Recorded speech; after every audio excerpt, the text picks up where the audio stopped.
बगैर मुल्तान के लोग अगर दो चार जीत जाए तो उससे कोई फायदा इतनी बड़ी कौम को होने वाला नहीं है मेरे भाइयों बुजुर्गों दोस्तों।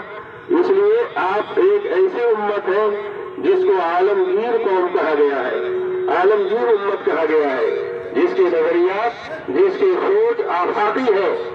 मेरे भाइयों बुजुर्गों दोस्तों, यही इस्लाम की तालीमात है, यही हमारे बुजुर्गों ने हमको सिखाया है और इसी बात की तरबियत दी है, इसी पर हमको चलना है।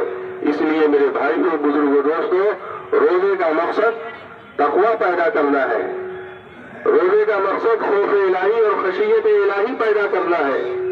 आप याद रखिए, दुनिया में जितनी भी कौम है, खा हिंदू हो या मुसलमान, सिख हो या ईसाई, अंग्रेज हो या यहूदी हो या नसरानी, कोई भी कौम हो, वो सब अल्लाह के रसूल की जबान में सब अल्लाह के बंदे हैं और अल्लाह का कुंबा है।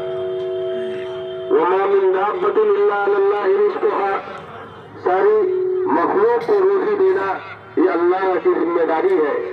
बहैसियत इंसान के, बहैसियत एक आदमी के, बहैसियत एक मखलूक के, अल्लाह की नजर में सब बराबर है। लेकिन जब बात आ जाएगी ईमान की और मुसलमान की, तो अल्लाह के यहाँ इसके अमाल के हिसाब से फैसले होंगे। इसकी मदद की जाएगी या इसके ऊपर कूड़ा बरसाया जाएगा, कहर नादे किया जाएगा, ये इसके अमाल के हिसाब से होगा। वअनशअनाहुम मिन बादिहिम कौमन करना आखरीन वइन ततवल्लौ यस्तब्दिल कौमन गैरकुम सुम्मा ला तकूनू अमसालकुम। कुरान पाक की आयतें मौजूद हैं। आज मुट्ठी भर यहूदी और 32 दांत के बीच में एक छोटा सा ममलिकत इसराइल और तकरीबन 3 महीने से गजा के और फलस्तीन के बेकसूर मुसलमानों को लुक़्मे तल बनाए हुआ है, अपने जुल्म और जबर का निशाना बनाए हुए हैं। लेकिन इतनी बड़ी दुनिया और इतनी बड़ी तादाद में मुसलमान उसका कुछ बाल बेटा नहीं कर सके, उसकी बमबारी को, उसके जालिमाना और जाबिराना निज़ाम को रोक नहीं सके। ये सिर्फ इसलिए कि अल्लाह का खौफ हमारे दिलों से निकल गया, इंसान की हमदर्दी निकल गई, मुसलमान के दिल से मुसलमान की हमदर्दी निकल गई। मुसलमान सब आदमी, हम भी आप भी सब एक दूसरे की आयत के पीछे एक दूसरे को छोटा करने, नीचा दिखाने, इसी में ये कौम दिल्ली से लेकर के और गांव देहात तक यही काम में लगे हुए। मेरे भाइयों बुजुर्गों दोस्तों, अनेक खुदाओं को मानने वाले लोग, अनेक खुदाओं को, लाखों करोड़ों भगवानों को, माबूदों को मानने वाले लोग, आज वो एक प्लेटफार्म पर है और जिसके पास एक खुदा है, एक किताब है, एक नबी है, एक शरीयत है, निज़ाम चलाने का एक मंसूर है, वो दुनिया के मुख्तलिफ खानों में, मुख्तलिफ गिरोहों में बटे हुए हैं।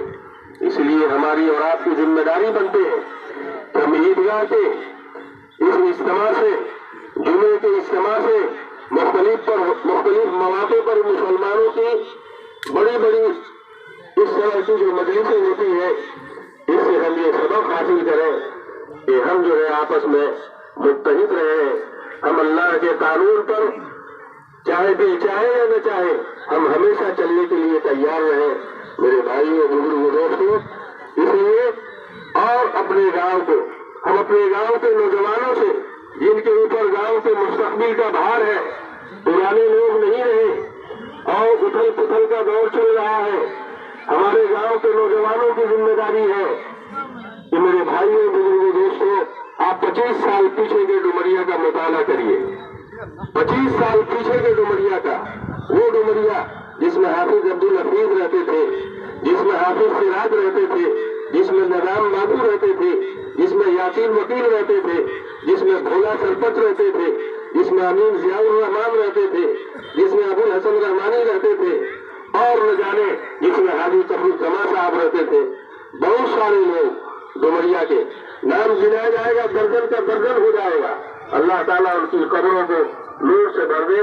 भाई कितने लोग मेला बाजार में है, बार बार ऐलान किया गया है कि जमात का वक्त करीब हो रहा है, 8:30 बजे जमात खड़ी हो जाएगी।